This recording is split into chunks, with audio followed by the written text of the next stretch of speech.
The engines were already running. 3 black SUVs idled in the underground garage, their headlights cutting through the concrete darkness like knives. 10 armed men stood in perfect formation. Everything was on schedule. Everything was under control. Then a barefoot little girl ran into their world. She came out of nowhere, hair wild, dress torn, eyes burning with terror, and threw herself in front of the lead vehicle. "Don't start the cars!" She screamed. Guns were raised instantly. Fingers tightened on triggers. One word from Vincent Torino, and the child would be dragged away. But Vincent didn't speak, because the girl wasn't looking at him. She was staring beneath the SUV, her small hands shaking as she whispered, "It's there.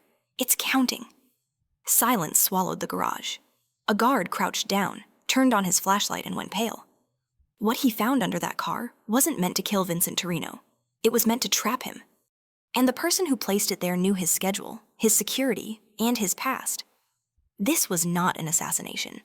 It was the opening move of a war that had already begun. Vincent Torino had never believed in omens.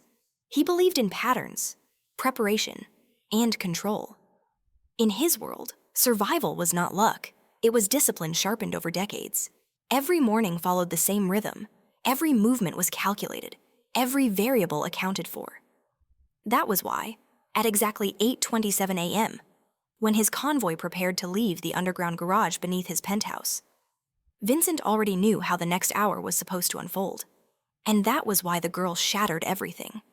She appeared where no child should ever be, at the mouth of a fortified underground ramp, guarded by armed men who had killed for less than curiosity. Barefoot, breathless, her small body hurled itself in front of the lead SUV as if instinct mattered more than fear. "Don't start the cars." The shout ripped through the garage like a gunshot.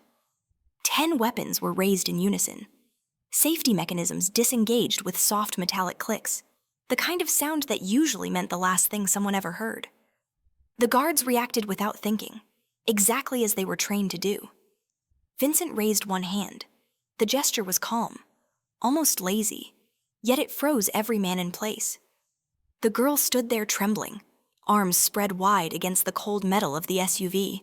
Her dress was torn at the hem, smeared with oil and dust. Dark hair clung to her damp cheeks. She should have been screaming, crying, begging. Instead, she was staring downward. Not at Vincent, not at the guns, but beneath the car. "There's something under it," she said, her voice shaking but firm. "It's making a sound." The garage fell silent. Engines idled. Concrete walls hummed faintly with vibration. And then, once the men stopped breathing so loudly, it became impossible not to hear it. Tick, tick.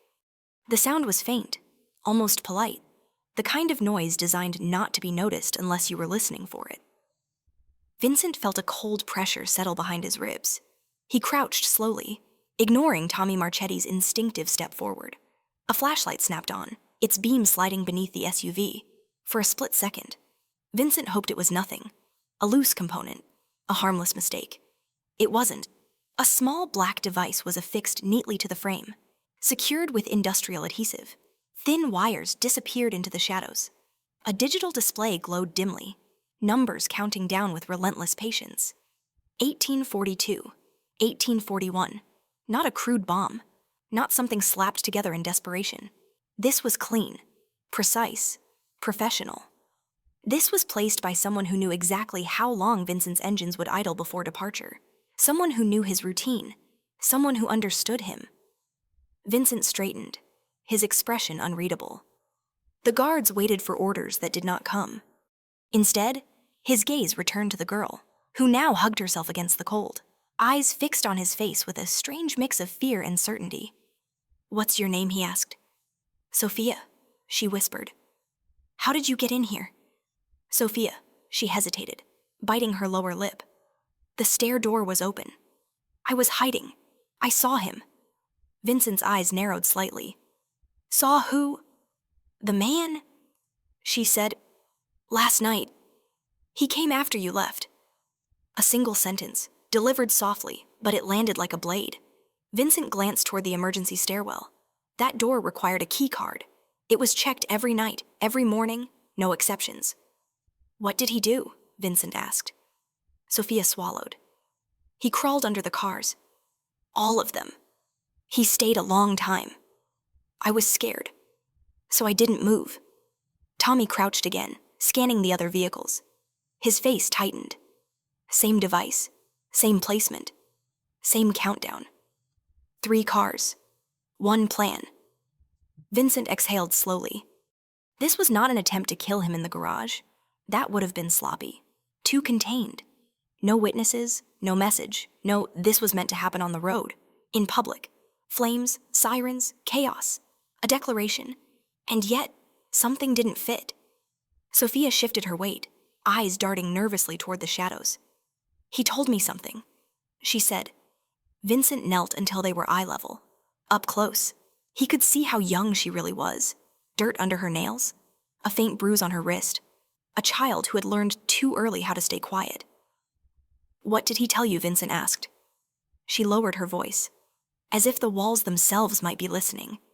He said, if I saw anyone try to start the black cars, I had to stop them.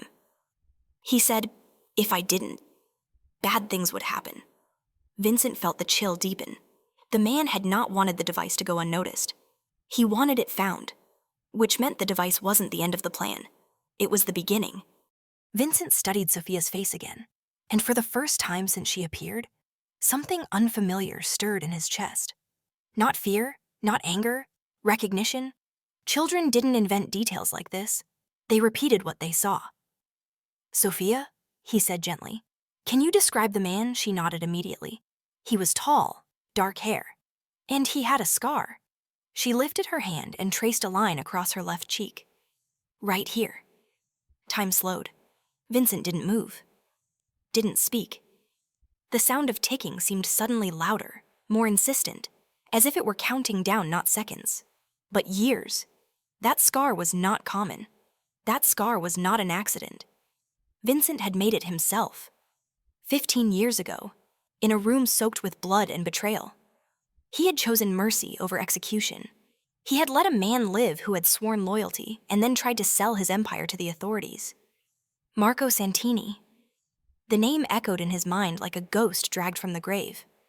Marco, his former lieutenant. Marco, who knew every access point, every weakness, every contingency plan. Marco, who should have disappeared forever into witness protection. And yet, here he was, reaching back into Vincent's life through bombs, shadows, and a 7-year-old girl who should never have been part of this war. Vincent rose slowly. This was no longer about survival. This was about history resurfacing, about debts unpaid, about a past that refused to stay buried. He looked down at Sophia, who was shivering now, not just from cold, but from the weight of what she had seen. Stay close to me, Vincent said quietly. Because from this moment on, nothing about this day would follow the rules anymore. And the war that had begun beneath his car was about to climb into the open. If this story touched your heart, follow the channel to enjoy many more heart-stirring stories every week. The garage no longer felt like a fortress. It felt like a cage. Vincent Torino stood at the center of it, listening to the soft, relentless ticking that had begun to seep into his thoughts.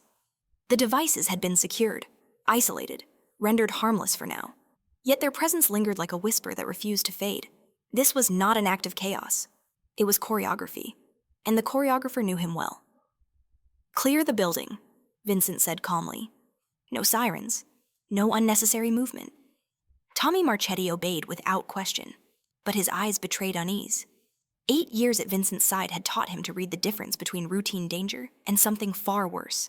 This was personal. Sophia remained close, small fingers gripping the edge of Vincent's coat as if it were an anchor. He was aware of her with every step, aware of how unnatural it felt to have a child walking beside him through corridors designed for war. She didn't cry. She didn't ask questions. She watched. They moved into the private security room overlooking the garage, glass walls tinted dark from the outside. Vincent gestured for Sophia to sit. She hesitated, then obeyed, perching on the edge of a leather chair far too large for her. You did the right thing, Vincent said, his voice low, deliberate. You saved lives. Sophia looked up at him, eyes searching. My mama says doing the right thing doesn't always keep you safe. Vincent felt the words more than he heard them. She's not wrong, he replied. But today, it mattered. For a moment, neither spoke. The ticking continued somewhere below, muted but present, like a pulse. Boss, Tommy said quietly, handing Vincent a tablet. We checked the logs. The stairwell door was forced open from the inside. No alarms triggered. Whoever did this had clearance-level access. Vincent already knew the answer. Marco Santini had written those protocols himself, 15 years ago, when loyalty still meant something. Any cameras, Vincent asked? Disabled between midnight and 4 a.m., clean cut, professional. Vincent's jaw tightened. Marco hadn't just returned. He had walked back into Vincent's world as if he'd never left, rearranging pieces with the confidence of someone who believed the board still belonged to him. Sophia shifted in her chair. He was sad, she said suddenly. Vincent turned toward her. Sad. She nodded. The man. When he talked on the phone, he sounded scared, like he didn't want to do it but had to. That gave Vincent pause. Fear could be faked. Regret rarely was. What did he say? Vincent asked. Sophia frowned, trying to remember. He said, if this works, they'll leave me alone. And then he cried. The room seemed to grow colder. Vincent repeated softly. That single word opened doors Vincent had hoped would stay closed. Marco had never acted alone. Not then. Not now. He was too calculating, too careful. If he was crying, it meant leverage. Pressure. Someone had him by the throat. Tommy, Vincent said, eyes never leaving Sophia. Run a quiet check. Federal task forces. Any movement in the last 48 hours? No flags? No alerts? Tommy nodded and left. Vincent knelt in front of Sophia, lowering himself until his presence felt less imposing. Where is your mother right now? At work, Sophia replied. She cleans offices upstairs. She doesn't know I came down here. Vincent closed his eyes briefly. A cleaning crew. Night access. Invisible to most security layers. Another piece clicked into place. When did you last see your mother? He asked. Before school yesterday, Sophia said. She works nights. She said she'd bring me breakfast today. Something in Vincent's chest tightened, unfamiliar and unwelcome. In his world, family was either armor or weakness. There was no in between. Yet this woman, this child, had been pulled into his war without consent. I'll make sure she's safe, Vincent said. Sophia studied him, as if weighing the truth of his promise. Then she nodded. Minutes later, Vincent stood alone by the glass, watching technicians work methodically below. His reflection stared back at him, gray at the temples, eyes sharp, posture unyielding. A man who had built an empire by anticipating betrayal. And still, Marco had surprised him. The tablet buzzed softly in his hand. A message from an unknown number. You always hated unpredictability. Vincent didn't reply. Another message followed. Check the devices again. You missed one. Vincent's lips curved into a thin smile. Marco was watching, listening, testing. Good. Because Vincent had decided something important the moment Sophia described a crying man in the shadows. This was no longer about evasion or defense. This was about reversal. He typed a single response. I never miss. The reply came almost instantly. We'll see. Vincent locked the screen and turned back toward the room where Sophia sat quietly, swinging her legs, unaware of how much the course of the day now revolved around her existence. He understood then what Marco had failed to grasp. Children noticed what powerful men ignored. Fear, hesitation, cracks in carefully built facades. Sophia was not a liability. She was a variable Marco could not control. Vincent straightened his jacket and made a decision that would change everything that followed. If Marco wanted to listen, Vincent would give him a story worth hearing. One that would lead him exactly where Vincent wanted him to go. And somewhere above them, beyond the concrete and glass, forces were already aligning, unaware that the first move of the game had already been played by a barefoot girl who refused to look away.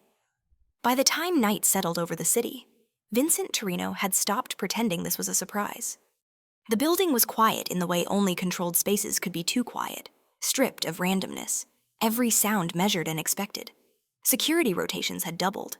Access points were sealed, then resealed.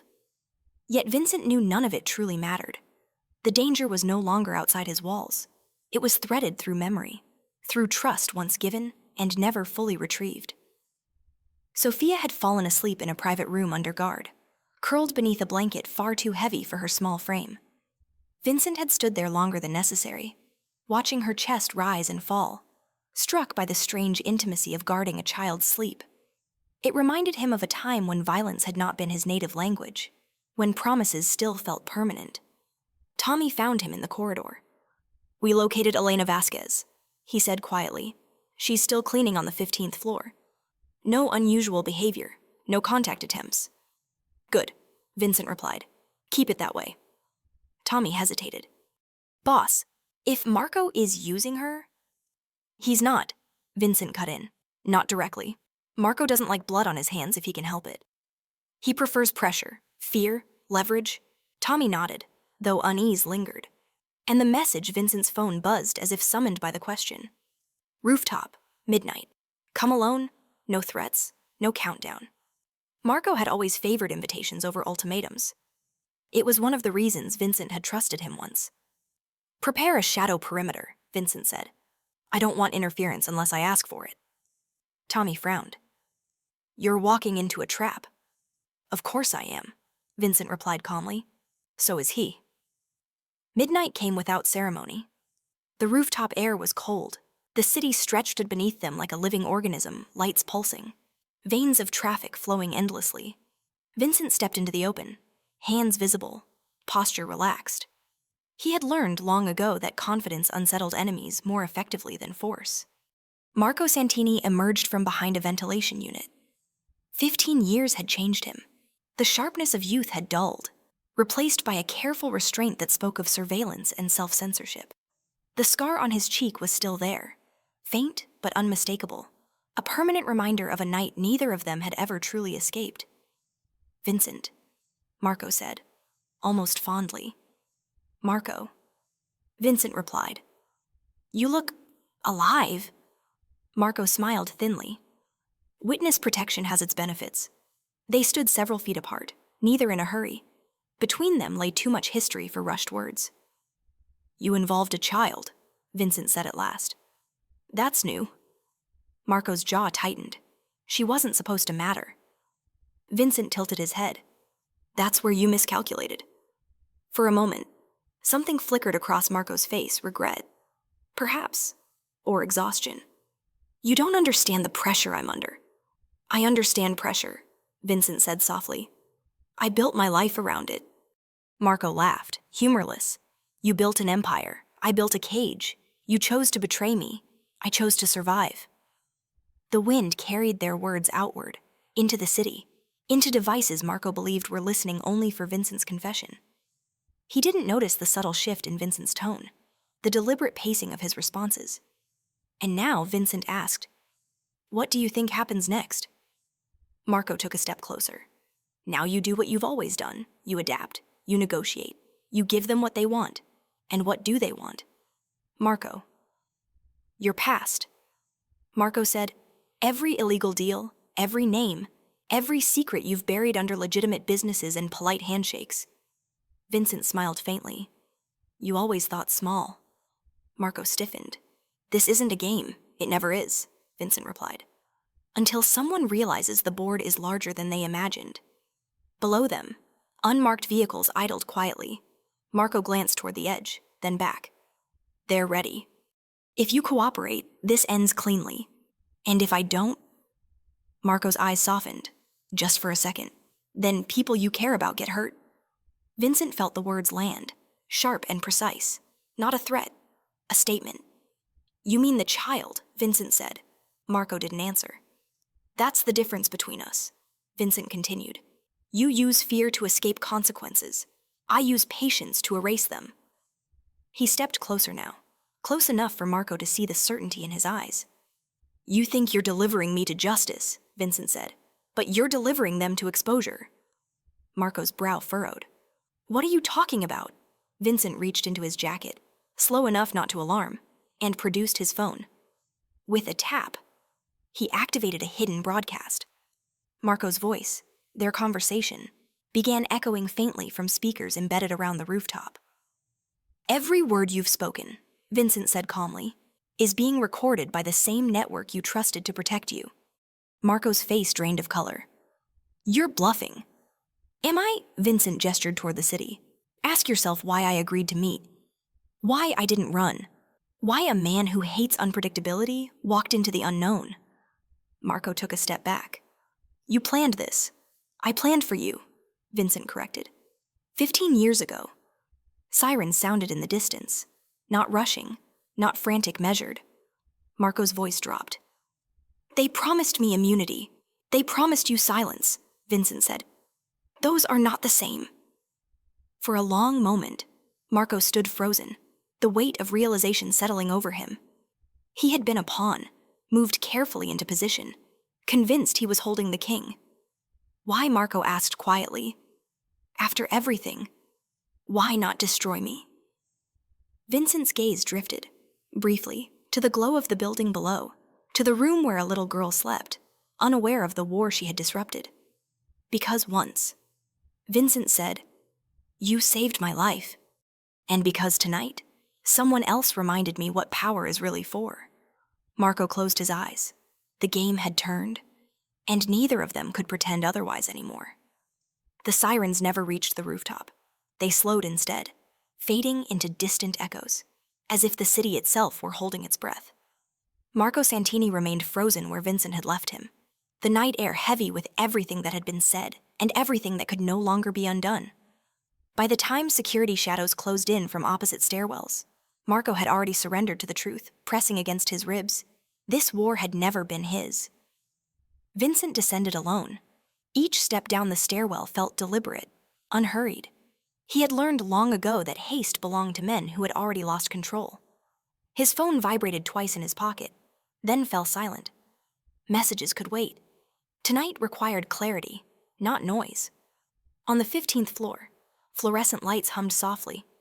Elena Vasquez moved methodically from desk to desk, unaware that the quiet routine she depended on was about to fracture. She was small, almost fragile in the vast corporate space, but there was steadiness in her movements, a discipline born of survival rather than power. Vincent watched her from the doorway before announcing himself. Mrs. Vasquez. Elena turned, startled, fear flashing across her face before recognition followed. Everyone who worked in the building knew who Vincent Torino was, even if they pretended not to. Rumors traveled faster than elevators. I'm not here to frighten you, Vincent said calmly. But we need to talk. Her hands tightened around the cleaning cloth. Is my daughter? She's safe, Vincent said immediately. She's sleeping. Elena exhaled, relief collapsing her shoulders. It was then Vincent noticed the exhaustion etched into her features, the quiet strength it took to raise a child alone in a city that devoured the unwary. He came to you, Vincent continued, the man with the scar. Elena's silence was answer enough. He said people would get hurt, she whispered finally. He said if I didn't let him in, if I didn't pretend not to see, Sophia would be in danger. Vincent closed his eyes briefly. Marco had always known where to apply pressure. You did what you thought would protect her. Vincent said, that matters. Elena looked up, eyes glistening. Will this end now? Vincent didn't lie. It will change. Below them, the building shifted as security teams repositioned. Somewhere far above, the rooftop lights flickered back to life. Marco was being escorted down, not in handcuffs, but in something far heavier certainty. Vincent returned to the security floor where Tommy waited. Tension carved into his posture. State investigators are moving, Tommy reported. Federal units are confused. Orders are conflicting. Vincent nodded. They're realizing they've been recorded. And Marco, he'll cooperate, Vincent said, not because he wants to, but because he has no other move left. Sophia stirred when Vincent entered the room, blinking sleepily as if she'd sensed his presence. She sat up, clutching the blanket. "Is the scared man gone?" she asked. Vincent crouched beside her. "He won't hurt anyone anymore." She studied him with that unsettling perception that had altered the course of his life. "You're not scared." Vincent smiled faintly. "I learned how to hide it." She seemed satisfied with that. Moments later, Elena entered, and the reunion was quiet but fierce, a mother's arms wrapping around her child as if she could shield her from the world by force of will alone. Vincent turned away, giving them privacy he rarely granted anyone.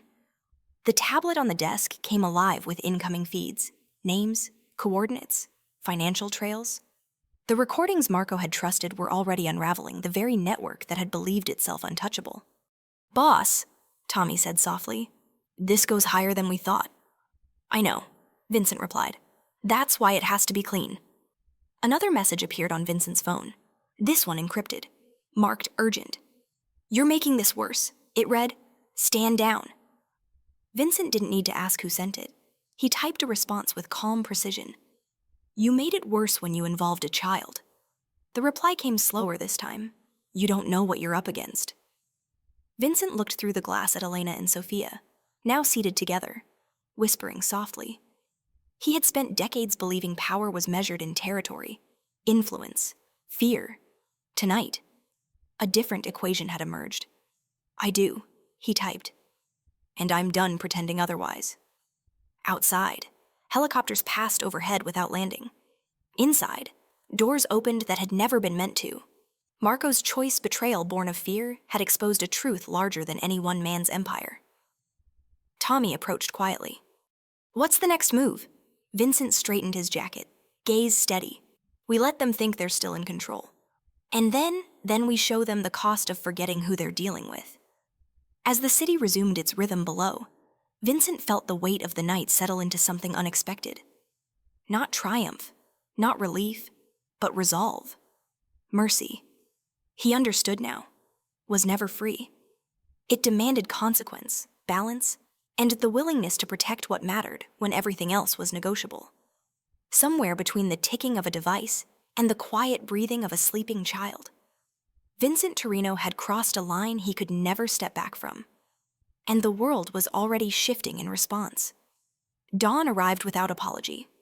Light crept through the tall glass windows of the security floor, pale and indifferent, illuminating a space that had not slept. Vincent Torino stood motionless, jacket draped over a chair, sleeves rolled back, eyes fixed on a live feed pulsing quietly across multiple screens. Names scrolled, locations updated, conversations replayed themselves in fragments that were never meant to be heard outside closed rooms. The network was unraveling faster than expected.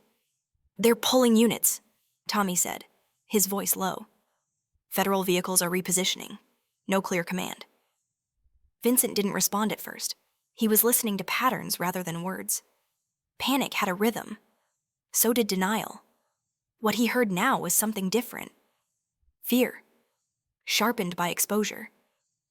"They thought they were watching me," Vincent said finally. "They didn't realize they were confessing." Across the room, Elena sat with Sophia, the child's head resting against her shoulder. Exhaustion had softened Elena's vigilance, but she hadn't let go, not even for a moment.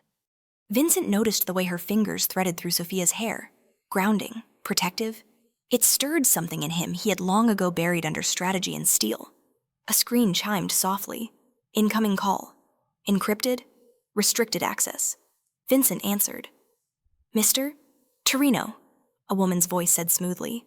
"This situation has escalated beyond acceptable parameters." Vincent recognized the tone instantly. Controlled, educated, accustomed to authority. "And yet," he replied, "here we are. Marco Santini has breached his agreement." She continued. "His actions were unauthorized." Vincent smiled faintly. "That's a generous interpretation. This doesn't have to become adversarial. It already is." Vincent said, "You just didn't realize you were losing." Silence stretched on the line, measured and deliberate. "You're jeopardizing years of work," the voice said at last.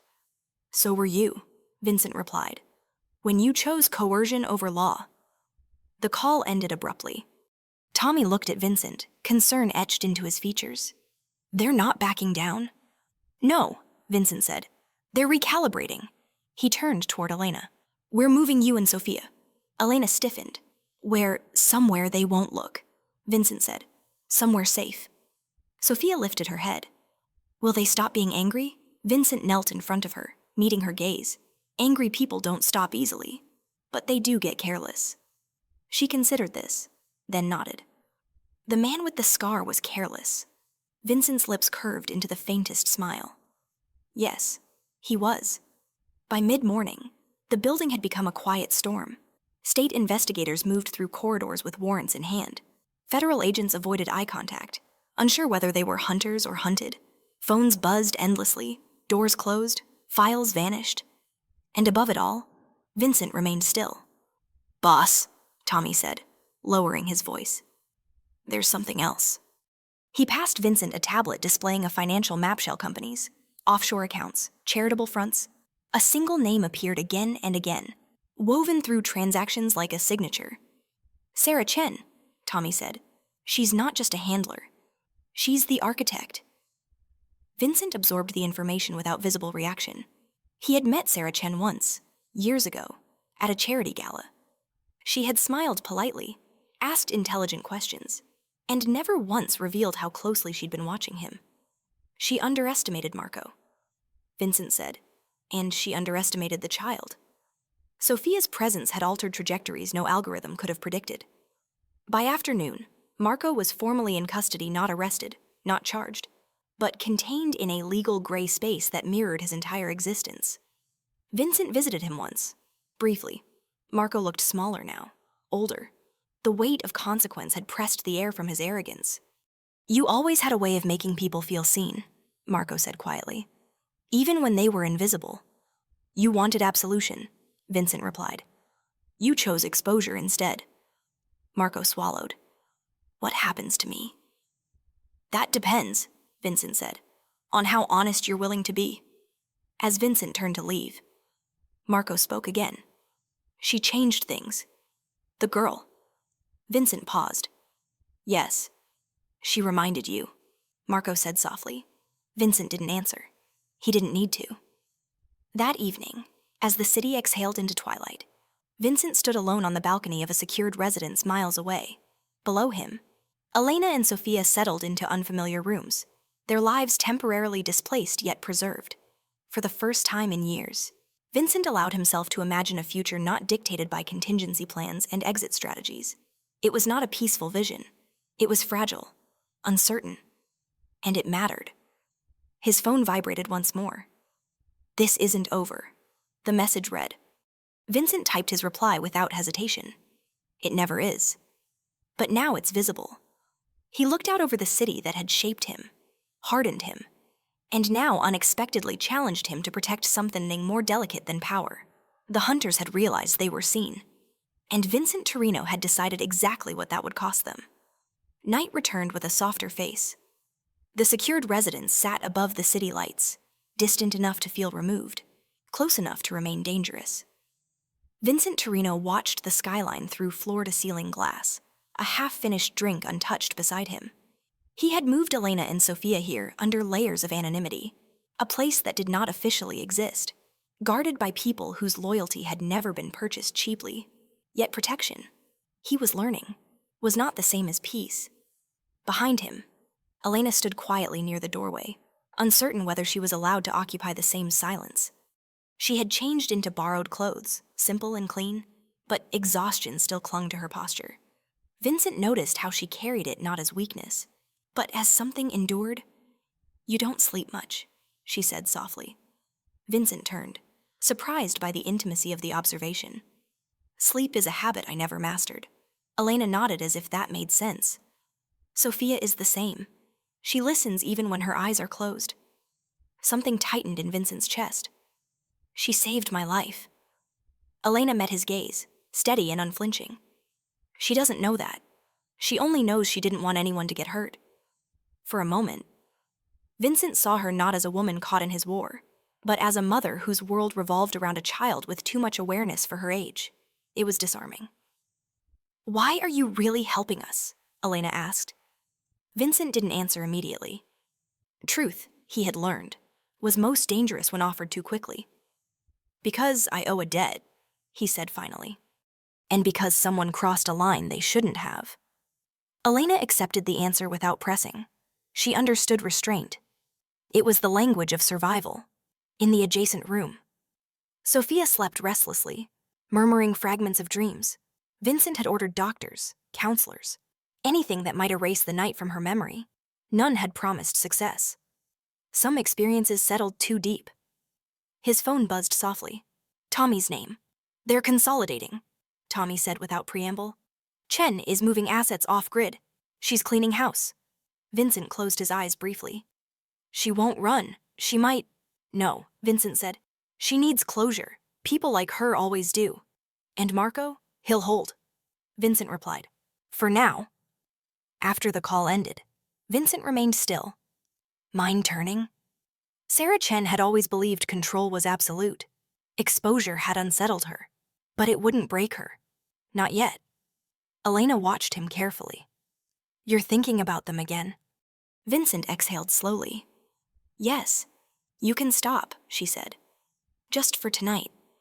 The simplicity of the suggestion caught him off guard. In his world, nothing stopped. Everything continued until it collapsed. I don't know how, he admitted. Elena stepped closer, not touching him, but close enough for him to feel the warmth of another human presence unguarded by calculation. Then start by standing still. They remained like that, suspended between distance and connection, the city humming below them. Vincent was aware, acutely, of how rare this moment was. No weapons drawn, no negotiations, no hidden microphones.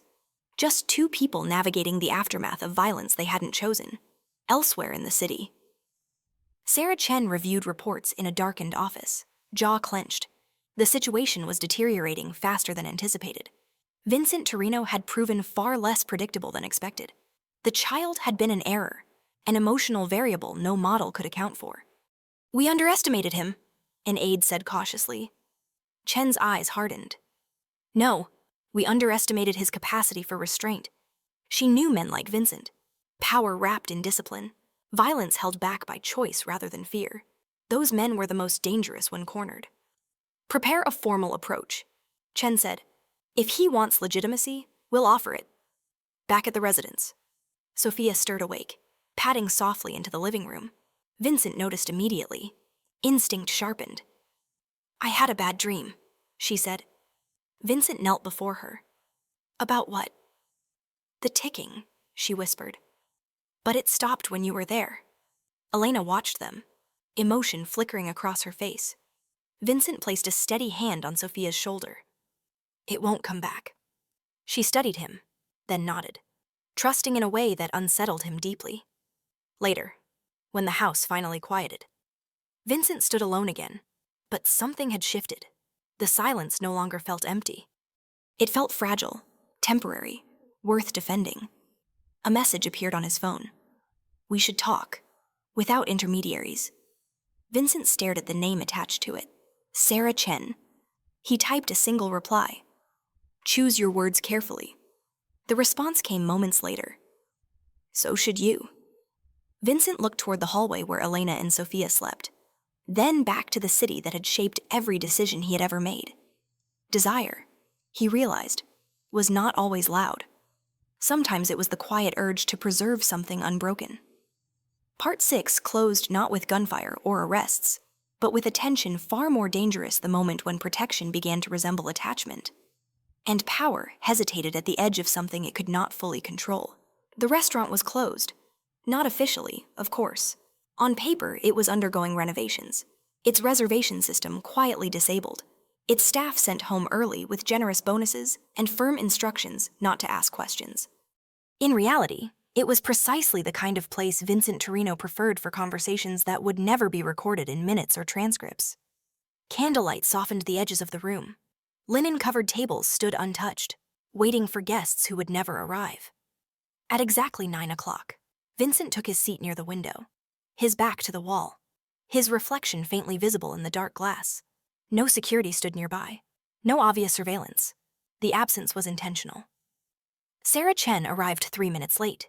She moved with the assurance of someone used to rooms bending around her presence. dark suit, minimal jewelry, eyes sharp and unflinching. She paused only briefly when she saw Vincent alone, then approached. "You look relaxed," she said as she sat. Vincent inclined his head. "You look prepared." They regarded each other in silence. Two architects of different systems, each assessing the cost of the other's existence. "You disrupted a federal operation," Sarah said calmly. "You exposed personnel. You forced a jurisdictional collapse." Vincent's expression remained neutral. "You kidnapped a child's safety to pressure a man who had already adapted." Sarah's lips pressed together. "Collateral damage is an unfortunate reality." "No," Vincent replied softly. "It's a choice." A waiter appeared as if summoned by tension alone, poured water, retreated. The ticking of cutlery settling echoed faintly. "You want legitimacy," Sarah said. "You've been moving in that direction for years. Construction, logistics, philanthropy." Vincent smiled faintly. "You've been watching closely. It's my job." "And yet," Vincent said, "you missed the one variable that mattered." Sarah's gaze sharpened. "The girl." "Yes." She exhaled slowly. "She complicated things. She clarified them." Vincent countered. "For me?" Sarah leaned back, studying him with renewed interest. "You could end this tonight. Hand over Marco, release the recordings, let the system absorb the damage, and trust the same system that sanctioned coercion," Vincent asked. "No. What do you want?" Sarah asked. Vincent's fingers rested lightly on the table. A reset, accountability, and assurances that Elena Vasquez and her daughter disappear from your vocabulary. Sarah hesitated. "You're asking me to dismantle my own operation. I'm asking you to admit it never belonged to you." The silence stretched. Somewhere in the city, traffic flowed, indifferent to the recalibration of power taking place in a room it would never know existed. "You're in love," Sarah said suddenly. The word landed without malice, but with precision. Vincent did not react immediately. "Careful," he said at last. "Assumptions are dangerous." "Attachment," then Sarah amended. "It's new for you. It shows." Vincent met her gaze. "And that frightens you." Sarah allowed herself a small, humorless smile. "It complicates negotiation. It humanizes it," Vincent replied. Sarah stood abruptly, walking toward the window. "You know what happens to men like you when they hesitate. I know what happens to men like you when they underestimate resolve," Vincent said. She turned back. Expression altered. "If I agree," she said slowly. "This ends quietly. Marco enters protective custody. Files disappear. Investigations stall. And the people who authorize this?" Vincent asked. "They'll be reassigned," Sarah said. "That's the best I can offer." Vincent rose. "Then this continues." For a moment, Sarah looked at him not as an adversary, but as a phenomenon she could not fully model. "You're choosing uncertainty. I'm choosing conscience." Sarah gathered her coat. "Conscience is expensive. So is silence," Vincent replied. They parted without handshakes, without promises. Outside, the night swallowed Sarah whole as she stepped into a waiting car. Vincent remained, staring at the empty room, aware that he had crossed from strategy into something far more dangerous principle. Back at the residence, Elena waited by the window, unease etched into her face. When Vincent entered, she turned immediately. "Something feels wrong," she said. Vincent didn't lie. Something changed. Sophia appeared behind her, rubbing sleep from her eyes. "Did you talk to the lady?" Vincent knelt. "Yes." "Is she scary?" Vincent considered the question carefully. "She's afraid," he said. "That makes her unpredictable." Sophia nodded solemnly, like the ticking. Vincent felt a chill. Later that night, as Vincent stood alone on the balcony, his phone buzzed once more. "You've made an enemy you can't outmaneuver." The message read. Vincent typed back without hesitation. Then she should have stayed invisible. Above him, clouds drifted across the moon, obscuring light without extinguishing it. Part 7 closed on that fragile balance, the moment when diplomacy failed. Truth hardened into opposition, and the cost of protecting what mattered most became irrevocably clear. The city changed its rhythm without warning. At precisely 2:17 a.m., Vincent Torino woke from a sleep so shallow it barely deserved the name. He did not need an alarm, nor the muted vibration of his phone on the nightstand. The instinct that pulled him upright had been honed over decades and internal pressure shift. The sense that the air itself had been disturbed. He was already on his feet when the message arrived. "She's accelerating, multiple vectors, now, Tommy." Vincent crossed the room in silence, slipping into the clothes he had set out hours earlier, a habit born of knowing that violence rarely announced itself politely. Outside, the city lights seemed unchanged, serene even, but Vincent knew better. Calm was often the final disguise. Down the hall, a door creaked softly. Elena stood there, pale, eyes alert.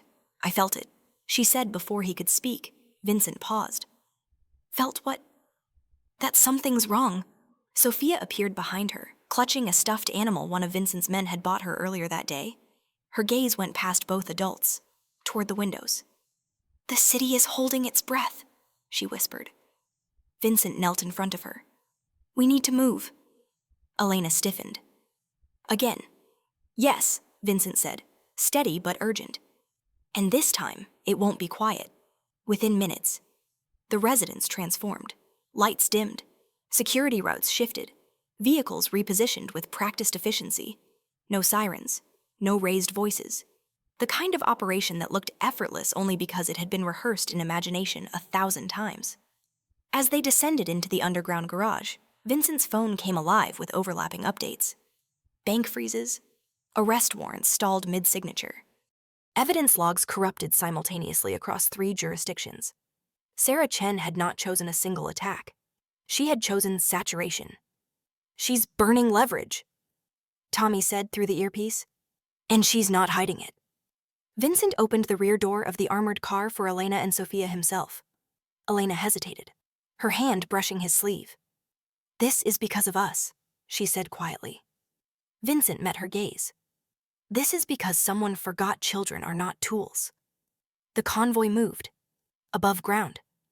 Sarah Chen watched the same city from a different angle, her office lit only by screens.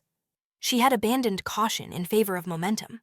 If Vincent wanted principle, she would give him consequence. "Where is he?" she asked. "Mobile," an aide replied.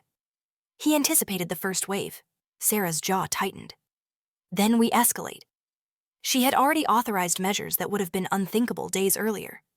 Political pressure, financial strangulation. Legal gray zones weaponized with surgical precision, not to destroy Vincent outright, but to isolate him, to force him into choosing between control and conscience. Back in the moving vehicle, Elena held Sophia close as the city blurred past. Sophia pressed her ear to Elena's chest, listening. "The ticking is gone," she said. Vincent glanced back. "That's good. But now there's a hum," Sophia added, "like wires singing." Vincent's grip tightened almost imperceptibly. "Tell me if it gets louder." The convoy split unexpectedly, vehicles diverging at a sharp turn, a maneuver designed to confuse surveillance. Vincent's car plunged into a tunnel that wasn't marked on any public map, emerging minutes later into a quieter district where old money hid behind restored facades. They arrived at a brownstone Vincent had not visited in years. Inside, the air smelled faintly of dust and memory.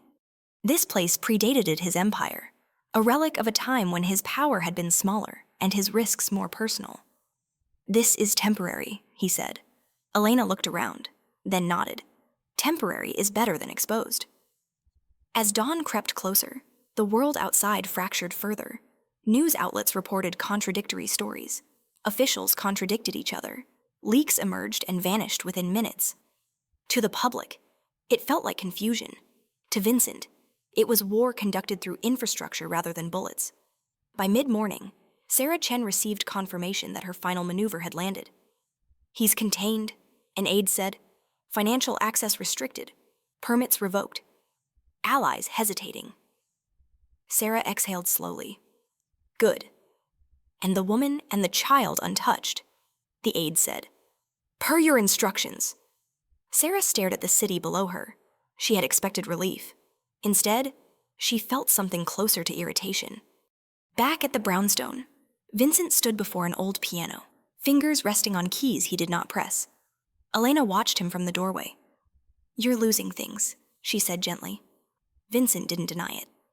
"Yes. And yet," Elena continued, stepping closer. "You're calmer than before." Vincent turned. "Because the illusion is gone. She's no longer pretending this is about law." Elena studied him. "What happens now?" Vincent looked toward Sophia, who sat on the floor drawing careful shapes that resembled circuits more than flowers. "Now," he said, "she forces my hand, as if summoned by the thought." His phone buzzed. "You can end this today," Sarah's message read. "Walk away, leave them behind." Vincent typed his reply slowly. "They are the reason I won't." A moment passed. Then another message arrived. "Then let's see how much you're willing to lose."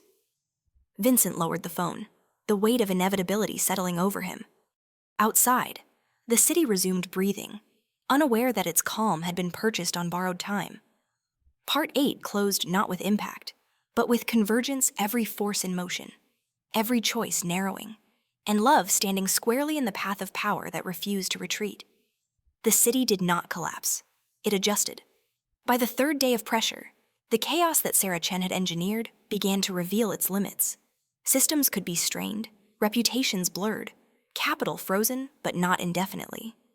Vincent Torino understood this better than anyone. Power, when stretched too far, snapped back with force. He sat at the long wooden table in the brownstone study, papers spread before him not as shields, but as maps.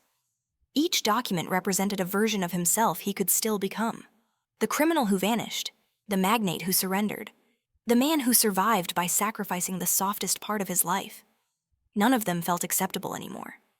Elena stood near the window, sunlight catching in her hair. She had learned not to interrupt him when his silence sharpened. But today felt different. The tension in the room had shifted, from imminent danger to approaching resolution. "You've already decided," she said. Vincent looked up. "Yes." She didn't ask which way. She walked closer, resting her hands lightly on the back of his chair. "What does it cost you?" Vincent considered the question carefully. "Control," he said, "and some illusions I should have let go of years ago." Elena nodded. "That's not a loss." "In the adjacent room?" Sophia hummed softly to herself, the sound drifting through the doorway. She had stopped drawing circuits and begun sketching houses again, small, careful ones, with doors and windows that were never boarded shut. That, more than any threat, made Vincent certain of what he had to do. The call with Sarah Chen happened that afternoon. No intermediaries, no encryption theatrics. Just a direct line, opened without ceremony. "You're running out of leverage," Vincent said calmly. Sarah's voice carried no anger now, only fatigue edged with resolve. "You're more damaged than I expected." "Perhaps," Vincent replied.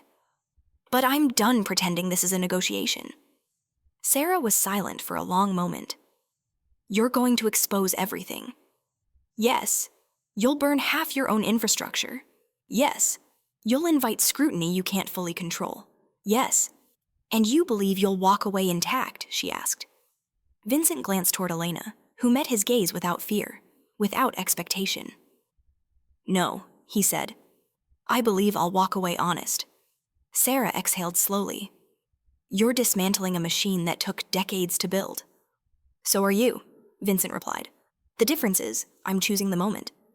When the call ended, Sarah remained seated in her office long after the screens went dark. She had lost not because Vincent was stronger, but because he had stepped outside the game entirely. There was no algorithm for that. The fallout began within hours. Files Vincent had kept hidden surfaced in coordinated waves, each release precise, devastating, undeniable. Names fell, alliances fractured, operations dissolved under the weight of their own secrecy. Marco's testimony, once leverage, became context, part of a larger, uglier truth. Vincent's assets took hits. Projects stalled. Invitations stopped coming. The empire did not collapse, but it transformed, shedding shadows it had once relied upon. By evening, warrants had been issued, not for Vincent, but for those who had assumed he would never dare. At the brownstone, Elena watched the news in silence. You could have kept everything, she said quietly. Vincent stood beside her. I would have lost you. She turned to him then, really looked at him, and for the first time allowed herself to believe that he meant it. Not as strategy, not as obligation, as choice. Sophia wandered in, holding one of her drawings. Is it over? Vincent crouched to her level. Almost. She handed him the paper. It showed 3 figures standing in front of a house. No fences, no shadows stretching too long. You can keep this, she said. So you don't forget. Vincent swallowed. I won't. That night, the city outside felt different, not safer, but clearer, as if a storm had passed and left behind damage that could finally be seen in daylight. Elena stepped onto the balcony, the air cool against her skin. Vincent joined her, standing close but not touching. What happens tomorrow? She asked. Vincent considered the skyline, the years he had spent shaping it from behind glass and concrete. Tomorrow, he said, I stop running 2 lives. Elena turned toward him, and the one you keep. Vincent met her gaze, the one that tells the truth. She reached for his hand then, tentative but certain. Vincent closed his fingers around hers, grounding himself in the reality of it. Below them, the city kept moving, indifferent and alive. Part 9 closed not with victory, but with alignment, the moment when sacrifice became intention, when love ceased to be a liability and instead rewrote the rules of survival, preparing the ground for an ending that no longer required blood to feel earned. Spring arrived quietly, without negotiation. It softened the city's edges, coaxed light back into streets that had learned to survive on shadow. Vincent Torino noticed the change not from behind tinted glass or security feeds, but from the front steps of a modest house at the edge of a neighborhood that had no interest in power. The house was real, registered, ordinary. That alone felt revolutionary. Vincent adjusted the sleeves of his shirt. No jacket, no visible armor, just a man waiting for the day to begin. The past months had stripped away layers he had once mistaken for identity. What remained was leaner, less protected, and unexpectedly calm. Inside, Elena moved through the kitchen, sunlight catching in her hair as she brewed coffee. The room smelled of citrus and warmth. There were no guards posted at the door, no encrypted lines humming in the walls, just the sound of life resuming itself. Sophia sat at the table, carefully tying her shoes. She had grown taller, steadier, her gaze no longer searching ceilings for danger. The ticking had faded into memory, something she spoke of rarely, like a dream that no longer visited. Are you coming? She asked Vincent. He smiled. Wouldn't miss it. The schoolyard was loud with the uncomplicated noise of children. Vincent stood beside Elena as Sophia ran ahead, turning once to wave before disappearing into a cluster of laughter. Elena's hand found his, not out of fear, but habit. She's happy, Elena said softly. Vincent nodded. She's safe. The words carried weight. Safety, he had learned, was not the absence of threat, but the presence of trust. The fallout from his choices still echoed through boardrooms and courtrooms, but it no longer dictated his mornings. He had testified. He had relinquished holdings. He had signed papers that closed chapters he once believed defined him. The world still spoke his name with curiosity, sometimes suspicion, sometimes respect, but never with the certainty it once had. That certainty belonged to the past. Later that afternoon, Vincent stood alone in a small office overlooking a park, reviewing documents not tied to expansion or dominance, but to repair, housing initiatives, legal advocacy, quiet investments designed to endure rather than impress. It was not redemption. It was responsibility. Elena appeared in the doorway, watching him with a look he had come to recognize as both challenge and affection. You're smiling, she observed. I was thinking, Vincent said, setting the papers aside, that I spent years believing power was something you held. And now, Elena asked, and now I know it's something you share, he replied. She stepped closer, resting her head briefly against his shoulder. Vincent's arm circled her without hesitation, the motion easy, unguarded. He had learned that love did not weaken him. It clarified him. That evening, as the sun dipped low and the city softened once more, they gathered around a dinner table that bore the marks of use scratches, stains, proof of presence. Sophia talked animatedly about a project she was building at school. something involving light and sound, but no wires. Vincent listened, fully. When night fell, he stood in the backyard, the hum of the city distant now, manageable. Elena joined him, slipping her hand into his. "Do you ever miss it?" she asked. The old life, Vincent considered the question honestly. "I miss the certainty," he said. "But I don't miss the cost." Elena leaned into him. "You chose us." Vincent kissed her hair, the gesture tender, uncalculated. Every day, above them, the sky stretched wide and indifferent, stars indifferent to empires and collapses alike. Vincent felt small in the best possible way, no longer required to hold the world together by force of will. Inside, Sophia slept peacefully, dreams untroubled by ticking clocks or unseen threats. The future waited for her not as a battlefield, but as an open field. Vincent turned back toward the house, toward the life he had chosen not as refuge, but as truth. For the first time, the absence of darkness did not feel like vulnerability. It felt like home. Part 10 closed not with triumph, but with continuity, the quiet, earned happiness of a man who stepped out of the shadows not to be forgiven, but to live honestly, loving fully, and protecting not through fear, but through presence.